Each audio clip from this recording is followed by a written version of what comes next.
Hello नमस्कार प्यारे विद्यार्थियों। तो कैसे हैं आप सभी। तो आपका अपने यूट्यूब चैनल ज्ञानगढ़ में एक बार फिर से स्वागत है।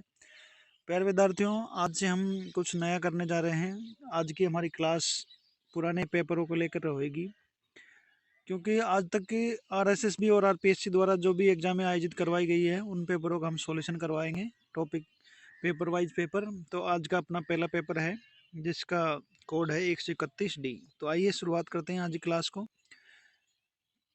क्लास की शुरुआत करने से पहले आप सभी से गुजारिश रहेगी कि जो भी साथी चैनल पर लाइव नए जुड़े हैं वो चैनल को सब्सक्राइब करें, वीडियो को लाइक करें और शेयर ज़रूर करें और अपने दोस्तों तक ज़रूर भेजें। तो करते हैं शुरुआत। आज का पहला प्रश्न है, काफ़ी अच्छा प्रश्न है जो आरपीएससी आरएसएसबी बोर्ड द्वारा पूछा गया है। महारानी विक्टोरिया के स्वर्ण जुबली उत्सव में भाग लेने के लिए 1887 में मारवाड़ के प्रतिनिधि के रूप में किसे इंग्लैंड भेजा गया था। काफ़ी इंपॉर्टेंट प्रश्न है प्यारे विद्यार्थियों, क्योंकि ये आरएसएसबी और आरपीएससी द्वारा आयोजित एग्जामों के पेपरों का हम हल का सॉल्यूशन करवा रहे हैं। तो आप देखिएगा आरपीएससी और आरएसएसबी किस स्तर पर प्रश्न पूछती है, इससे आपको अंदाज़ा लग जाएगा कि किस प्रकार से आपकी तैयारी को और बेहतर किया जा सकता है। तो पहला प्रश्न है, महारानी विक्टोरिया के स्वर्ण जुबली उत्सव में भाग लेने के लिए 1887 में मारवाड़ के प्रतिनिधि के रूप में किसे इंग्लैंड भेजा गया था। तो इसका राइट आंसर क्या हो जाएगा प्यारे विद्यार्थियों? ऑप्शन नंबर डी, यानी प्रताप सिंह, जिन्हें मारवाड़ के जनप्रतिनिधि के रूप में इंग्लैंड भेजा गया था। तो इसका राइट आंसर क्या हो जाएगा? ऑप्शन नंबर डी, यानी प्रताप सिंह को भेजा गया था। अगला प्रश्न है, भारतीय स्वतंत्रता संग्राम के संदर्भ में निम्नलिखित में से दी गई घटनाओं का कौन सा कालक्रम सही है? कांग्रेस का सूरत विभाजन, लखनऊ समझौता एवं बंगाल विभाजन।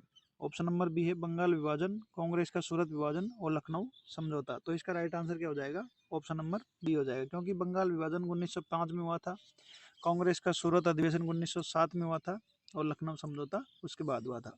तो इसका राइट आंसर क्या हो जाएगा? ऑप्शन नंबर बी इसका करेक्ट आंसर हो जाएगा। अगला प्रश्न पूछा गया है, सूची फर्स्ट को सूची सेकंड से सम्मिलित करना है नीचे दिए गए कूट के आधार पर।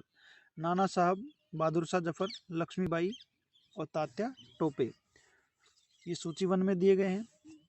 सूची सेकंड है, युद्ध में मारे गई, रंगून निर्वासित पकड़ लिया और मौत के घाट उतारा, नेपाल भाग गए। तो इसका राइट आंसर क्या हो जाएगा? ऑप्शन नंबर बी, यानी नाना साहब युद्ध में मारे गए, बहादुर शाह जफर रंगून निर्वासित कर दिया गया और रानी लक्ष्मीबाई युद्ध में मारी गई। तो इसका राइट आंसर क्या हो जाएगा? ऑप्शन नंबर बी इसका करेक्ट आंसर हो जाएगा। अगला प्रश्न है क्वेश्चन नंबर 4, किस वर्ष राजस्थान सेवा संघ का स्थानांतरण अजमेर हुआ था? काफी इंपोर्टेंट प्रश्न है प्यारे विद्यार्थियों, कि किस वर्ष,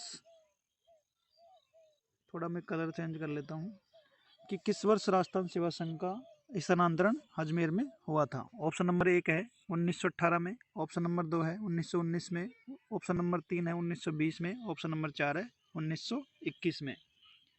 तो इसका करेक्ट आंसर क्या हो जाएगा प्यारे विद्यार्थियों? ऑप्शन नंबर बी सी, यानी 1920 में राजस्थान सेवा संघ का स्थानांतरण अजमेर किया गया था। तो ऑप्शन नंबर सी इसका बिल्कुल करेक्ट आंसर हो जाएगा। अगला प्रश्न है 5 नंबर, अलवर के किस शासक के समय निमुचना कांड हुआ था? काफी इंपोर्टेंट सवाल है प्यारे विद्यार्थियों ये भी। अलवर के किस शासक के समय निमुचना कांड हुआ था? तो ऑप्शन नंबर 1 है महाराजा फतेह सिंह, ऑप्शन नंबर बी है महाराजा बने सिंह, ऑप्शन नंबर सी है महाराजा विजय सिंह और महाराजा जय सिंह, ऑप्शन नंबर डी है। तो अलवर के किस शासक के समय निमुचना कांड हुआ था? महाराजा जय सिंह के समय। तो ऑप्शन नंबर डी इसका बिल्कुल करेक्ट आंसर हो जाएगा। प्यारे विद्यार्थियों, हमारी क्लास ये पुराने पेपरों को सॉल्यूशन को लेकर हो रही है, जिसमें अभी तक जो जीके और जीएस के सवाल पूछे गए हैं उनको हम सॉल्यूशन करवा रहे हैं। तो क्लास काफ़ी इम्पोर्टेंट है, तो क्लास को पूरा देखना है और लाइक शेयर ज़रूर कर देना है। अगला सवाल है, जवाहरलाल नेहरू की अध्यक्षता में अखिल भारतीय देशी राज्य लोक परिषद का 7वां अधिवेशन कहाँ आयोजित हुआ था? काफ़ी इम्पोर्टेंट सवाल है। जवाहरलाल नेहरू की अध्यक्षता में अखिल भारतीय देसी राज्य लोक परिषद का 7वां अधिवेशन कहाँ आयोजित हुआ था? तो ऑप्शन नंबर 1 है उदयपुर, ऑप्शन नंबर बी है जयपुर, ऑप्शन नंबर सी है जोधपुर, ऑप्शन नंबर डी है अजमेर। तो जवाहरलाल नेहरू की अध्यक्षता में 7वां अधिवेशन कहाँ पर आयोजित हुआ था प्यारे विद्यार्थियों? ऑप्शन नंबर ए यानी उदयपुर में जवाहरलाल नेहरू की अध्यक्षता में अखिल भारतीय देशी राज्य लोक परिषद का 7वां अधिवेशन उदयपुर में आयोजित किया गया था। तो इसका राइट आंसर क्या हो जाएगा? उदयपुर इसका करेक्ट आंसर हो जाएगा। अगला प्रश्न है 7 नंबर। किसके नेतृत्व में शेखावाटी किसान आंदोलन में 10,000 से अधिक जाट महिलाओं ने भाग लिया था? काफ़ी इंपॉर्टेंट प्रश्न है। किसके नेतृत्व में शेखावाटी किसान आंदोलन में 10,000 से अधिक जाट महिलाओं ने भाग लिया था? ऑप्शन नंबर 1 है उत्तमा देवी, ऑप्शन नंबर बी है किशोरी देवी, ऑप्शन नंबर सी है राम देवी, ऑप्शन नंबर डी है दुर्गा देवी शर्मा। तो किसके नेतृत्व में शेखावाटी किसान आंदोलन में 10,000 से अधिक जाट महिलाओं ने भाग लिया था? ऑप्शन नंबर बी इसका करेक्ट आंसर हो जाएगा, यानी किशोरी देवी के नेतृत्व में 10,000 से अधिक महिलाओं ने भाग लिया था। तो ऑप्शन नंबर बी इसका राइट आंसर हो जाएगा। अगला प्रश्न है 8 नंबर। मेवाड़ की पुकार 21 सूत्रीय मांग पत्र का संबंध किससे था? काफ़ी इंपॉर्टेंट सवाल है जो आरएसएसबी बोर्ड द्वारा पूछा गया है। मेवाड़ की पुकार 21 सूत्रीय मांग पत्र का संबंध किससे था? तो ऑप्शन नंबर 1 है साधु सीताराम दास, ऑप्शन नंबर बी है Vijay Singh Pathik, option number C है Motilal Tejawat, option number D है माणिक्यलाल वर्मा।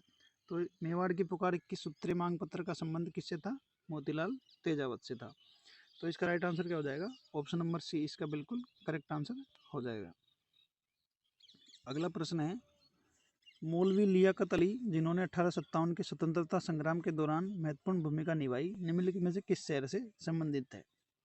काफ़ी इंपॉर्टेंट सवाल है प्यारे विद्यार्थियों, क्योंकि आरएसएसबी बोर्ड द्वारा अब तक जो एग्ज़ाम करवाई गई है उनमें से काफ़ी सवाल जो कि तो रिपीट होते हैं। तो आने वाली सीईटी, वनपाल, वन रक्षक और रीट में आपके लिए काफ़ी फायदेमंद क्लास रहने वाली है।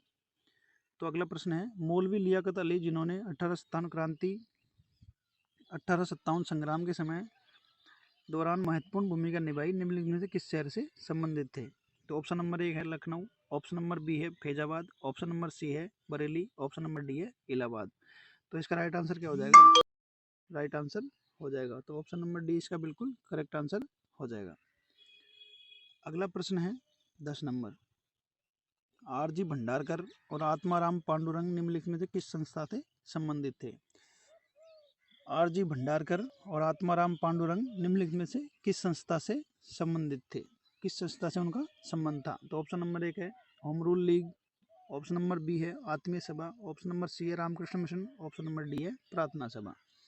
तो इसका करेक्ट आंसर क्या हो जाएगा? ऑप्शन नंबर डी यानी प्रार्थना सभा से आरजी भंडारकर और आत्माराम पांडुरंग का संबंध था। तो इसका राइट आंसर क्या हो जाएगा प्यारे विद्यार्थियों? ऑप्शन नंबर डी इसका बिल्कुल करेक्ट आंसर हो जाएगा। अगला प्रश्न है राजस्थान की किस रियासत और विशेष रूप से कौन से शासक ने ब्लू पोल्ट्री को संरक्षण दिया था? काफ़ी इंपॉर्टेंट सवाल है। ये प्रश्न काफ़ी बार प्रत्येक एग्जाम में देखने को मिल जाएगा आपको। आप यदि आरएसएसबी और आरपीएससी द्वारा आयोजित एग्जाम आप देते हैं तो ये प्रश्न काफ़ी बार हर पेपर में, लगभग हर पेपर में देखने को मिलता है।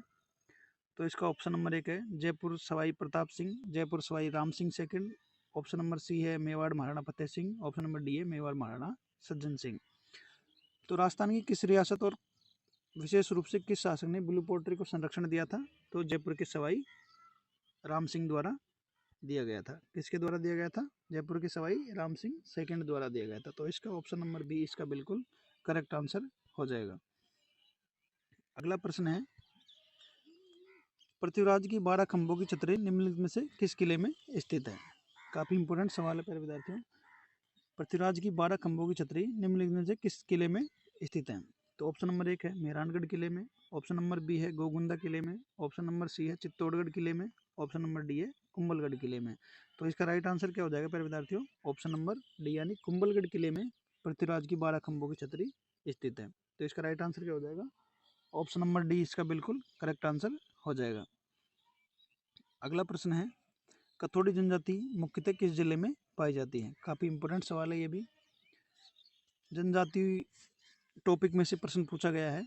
कथोड़ी जनजाति मुख्यतः किस जिले में पाई जाती है? तो ऑप्शन नंबर 1 है डूंगरपुर में, ऑप्शन नंबर बी है बांसवाड़ा में, ऑप्शन नंबर सी है उदयपुर में, ऑप्शन नंबर डी है कोटा में। तो इसका राइट आंसर क्या हो जाएगा? उदयपुर में, यानी ऑप्शन नंबर सी इसका बिल्कुल करेक्ट आंसर हो जाएगा।